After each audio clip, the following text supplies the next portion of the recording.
Hello dears, വർഷകാലം ആകുമ്പോൾ കറിയൊന്നുമില്ലാത്ത ദിവസങ്ങളുണ്ടാകും അല്ലേ? അങ്ങനെയുള്ള അവസരത്തിൽ സിമ്പിളായിട്ടുണ്ടാക്കി നമുക്ക് വയറ് നിറയെ ചോറുണ്ണാൻ പറ്റിയൊരു തൊടുകറിയുടെ റെസിപ്പിയാണ് ഷെയർ ചെയ്യാൻ പോകുന്നത്. ഉള്ളിയും മുളകും ഉണ്ടെങ്കിൽ നമുക്കിത് വളരെ എളുപ്പത്തിൽ ഉണ്ടാക്കിയെടുക്കാം.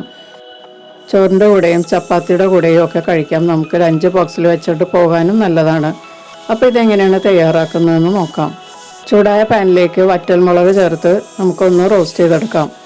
ഞാൻ 8-9 വറ്റൽമുളക് ഞാൻ എടുത്തിട്ടുണ്ട്. എരിവിനുള്ള വറ്റൽമുളക് നിങ്ങൾ എടുക്കുക. ഇത് നാടൻ മുളകാണ് എടുത്തിരിക്കുന്നത്, അതാണ് കൂടുതൽ ടേസ്റ്റ്. മുളക് നല്ലതുപോലെ ഒന്ന് മുരിഞ്ഞ് കഴിയുമ്പോഴേക്കും നമുക്കൊരു പാത്രത്തിലേക്ക് മാറ്റാം. ഇനി ഇതിലേക്ക് ചെറുള്ളിയാണ്, ഞാനൊരു 150 ഗ്രാം അളവിൽ ചെറുള്ളി എടുത്തിട്ടുണ്ട്. ഈ ഉള്ളി ഒന്ന് നമുക്ക് വാട്ടിയെടുക്കാം. ഇതിലേക്ക് കുറച്ച് എണ്ണ ചേർക്കാം. എണ്ണ ചേർക്കാതെ വേണമെങ്കിലും നമുക്കിത് നല്ലതുപോലെ ഒന്ന് വാട്ടിയെടുക്കാം.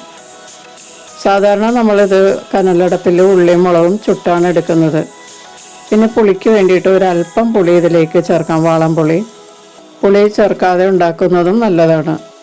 അല്പം പുളിരസം വേണമെന്നുള്ളവർക്ക് ഒരു അല്പം വാളംപുളി ചേർത്തിട്ടൊന്ന് ഇതിൻ്റെ കൂടെ ഒന്ന് ചൂടാക്കിയെടുക്കാം. വിറക് കത്തിക്കുന്ന അടപ്പൊക്കെ ഒന്നും ഇല്ലാത്തതുകൊണ്ട് നമുക്കിത് ഇങ്ങനെ ചെയ്യാൻ പറ്റുള്ളൂ. വിറകടപ്പ് ഉണ്ടെങ്കിൽ നമ്മൾ ഉള്ളിയൊന്നും പൊളിച്ചെടുക്കേണ്ട ആവശ്യമില്ല. ഉള്ളി തൊലി കളയാതെയാണ് നമ്മൾ കനലിൽ ചുടുന്നത്. ഇപ്പോൾ ഇതുപോലെ ഉള്ളിയുടെ നിറമൊക്കെ ഒന്ന് മാറി തുടങ്ങുമ്പോൾ ഇതിലേക്ക് ആവശ്യത്തിനുള്ള ഉപ്പ് കൂടി ചേർത്തിട്ട് പാനിൽ നിന്ന് മാറ്റി തണുക്കുന്നത് വരെ വെയിറ്റ് ചെയ്യാം. ഇനി നമുക്ക് മിക്സിയുടെ ചെറിയ ജാറിലേക്ക് വറ്റൽ മുളക് റോസ്റ്റ് ചെയ്തത് ചേർത്തിട്ടൊന്ന് കരുകരപ്പായി പൊടിച്ചെടുക്കാം. പൗഡർ പോലെ പൊടിക്കേണ്ട ആവശ്യമില്ല, കരുകരപ്പായി പൊടിച്ചാൽ മതി. അപ്പോൾ ഞാനത് കരകരപ്പായി പൊടിച്ചെടുത്തിട്ടുണ്ട്. ഇനി ഇതിലേക്ക് നമ്മൾ വാട്ടി വെച്ചിരിക്കുന്ന ഉള്ളിയും കൂടി ചേർത്ത് കൊടുക്കാം. ഈ സമയത്ത് ഈ ചാനൽ ഇതുവരെ സബ്സ്ക്രൈബ് ചെയ്യാത്തവരൊന്ന് സബ്സ്ക്രൈബ് ചെയ്ത് സപ്പോർട്ട് ചെയ്യുക. ബെല്ലൈക്കൻ എനേബിൾ ചെയ്ത് എൻ്റെ അടുത്തടുത്ത വീഡിയോസും ഉറപ്പുവരുത്തുക. ഇനി നമുക്കിത് ജാറടച്ച് വെച്ചതിന് ശേഷം നമുക്കൊന്ന് ക്രഷ് ചെയ്തെടുക്കാം. കുറച്ച് തരിയോടുകൂടി അരച്ചെടുക്കാം. ഇതാണ് ശരിക്കും പാകം. ഇനി നമുക്കിതൊരു കുഴിവുള്ള ബൗളിലേക്ക് ഇട്ട് കൊടുക്കാം. സാധാരണ ഇത് നമ്മൾ ഇടിക്കല്ലിൽ വെച്ച് ഇടിച്ചാണ് ഇത് യോജിപ്പിച്ചെടുക്കുന്നത്. ഉള്ളിയും മുളകൊക്കെ നല്ലതുപോലെ ചതച്ചെടുക്കും. അതാണ് ഉള്ളിയും മുളകും വാട്ടി കുത്തിയത് എന്ന് പറയുന്നതാണ് ഇതിന് സാധാരണ അങ്ങനെയാണ് പറയാറ്. ഇനി ഇതിലേക്ക് നല്ലതുപോലെ വെളിച്ചെണ്ണ ചേർത്ത് കൊടുക്കാം. പച്ച വെളിച്ചെണ്ണ നല്ലതുപോലെ ചേർത്ത് കൊടുക്കാം. 2-3 ടേബിൾ സ്പൂൺ ചേർത്താലും കുഴപ്പമില്ല, നല്ല ടേസ്റ്റ് ആയിരിക്കും. എന്നിട്ട് നല്ലതുപോലെ ഒന്ന് കുഴച്ചെടുക്കാം. ഇപ്പം നമ്മളുടെ ഉള്ളിയും മുളകും വാട്ടിക്കുത്തിയത് റെഡി ആയിട്ടുണ്ട്.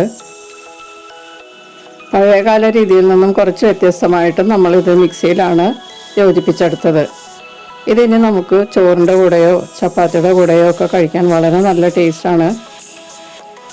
ഇത് കഴിച്ച് നോക്കിയാലേ അതിൻ്റെ ടേസ്റ്റ് അറിയാൻ പറ്റുള്ളൂ. സൂപ്പർ ടേസ്റ്റാണ്. എത്ര ചോറ് വേണമെങ്കിലും, ചൂട് ചോറാണെങ്കിലും നമുക്ക് കഴിക്കാം. പിന്നെ ഇപ്പോൾ മഴ സമയത്തൊക്കെ നമ്മൾ ചൂടോടുകൂടി ചോറ് കഴിക്കുമ്പോൾ ഈ ഒരു ഉള്ളിയും മുളകും വാട്ടിക്കുത്തിയതുണ്ടെങ്കിൽ വളരെ സൂപ്പറായിട്ട് നമുക്ക് കഴിക്കാൻ പറ്റും. വയറ് നിറയെ കഴിക്കാൻ പറ്റും. ചോറ് തികയാതെ വരും. അത്രയ്ക്ക് ടേസ്റ്റാണ്. പിന്നെ ഇത് നമുക്ക് വേണമെങ്കിൽ ചപ്പാത്തിയുടെ പുറത്ത് സ്പ്രെഡ് ചെയ്തിട്ടും നമുക്ക് ചുരുട്ടിയോ മടക്കിയോ ഒക്കെ കഴിക്കാവുന്നതാണ്. അതുപോലെ 2 ചപ്പാത്തി എടുത്ത് അതിൻ്റെ പുറത്തേക്ക് ഇതുപോലെ സ്പ്രെഡ് ചെയ്ത് മടക്കി എടുത്തിട്ട് ലഞ്ച് ബോക്സിലൊക്കെ വെച്ചുകൊണ്ട് പോകാൻ വളരെ നല്ലതാണ്. പിന്നെ ഇതൊരു എയർ ടൈറ്റായ കണ്ടെയ്നറിലാക്കി ഫ്രിഡ്ജിൽ സൂക്ഷിച്ചാൽ 2-3 ദിവസമൊക്കെ ചീത്താവാതെ ഇരിക്കും കേട്ടോ. അപ്പോൾ നമുക്ക് വളരെ എളുപ്പമാണ് രാവിലെ ഇതുപോലെ ഉണ്ടാക്കിയാൽ. പിന്നെ നമുക്ക് വേറെ കറികളുടെ കൂടെയും വെച്ചുകൊണ്ട് പോകാം. അപ്പോൾ എല്ലാവരും ഒന്ന് ട്രൈ ചെയ്ത് നോക്കിയിട്ട് നിങ്ങളുടെ അഭിപ്രായങ്ങളും നിർദ്ദേശങ്ങളും അറിയിക്കുക. വീഡിയോ ഇഷ്ടപ്പെട്ടാൽ ലൈക്ക് ചെയ്യുകയും ഷെയർ ചെയ്യുകയും ചെയ്യുക. നമുക്ക് മറ്റൊരു റെസിപ്പിയുമായി വീണ്ടും കാണാം. Thank you.